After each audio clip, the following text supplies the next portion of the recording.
சேலம் கோட்டை அரசு மகளிர் பள்ளியின் 150வது ஆண்டு விழாவில் முன்னாள் மாணவிகள் ஏராளமானோர் கலந்து கொண்டு பள்ளி கால நினைவுகளை பகிர்ந்து கொண்டனர்.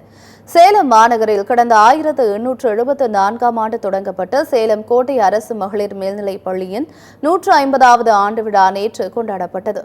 இந்த விழாவை சேலம் மாவட்ட ஆட்சியர் பிருந்தாதேவி, சேலம் மாநகராட்சி மேயர் ராமச்சந்திரன் ஆகியோர் தொடங்கி வைத்தனர்.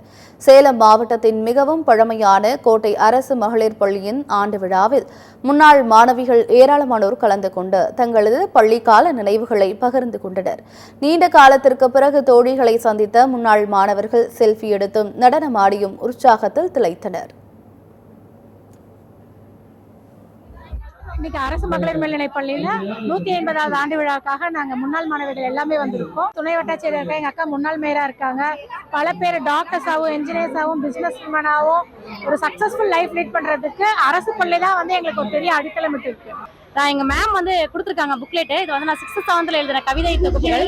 அது இப்போ அவங்க எடுத்துட்டு வந்து காமிக்கும் போது என்ன சொல்றது, லைஃப்ல நம்ம இதுக்கு மேல எதுவும் இல்லை அப்படின்ற அளவுக்கு ஒரு சந்தோஷம். ஏன்னா எதிர்பார்க்கல அவங்க எடுத்துட்டு வருவாங்க பண்ணுவாங்கன்னு சொல்லிட்டு. என்னோட பேர் பிரியதர்ஷினி, சேலம் மாநகரத்துடைய முன்னாள் மேயர், அரசு மகளிர் மேல்நிலை பள்ளியுடைய முன்னாள் மாணவி. 150 ஆண்டு காலம் பழமையான ஒரு பள்ளியில படிச்ச மாணவி அப்படிங்கிறது எனக்கு ரொம்ப ரொம்ப சந்தோஷமா இருக்கு, பெருமையா இருக்கு.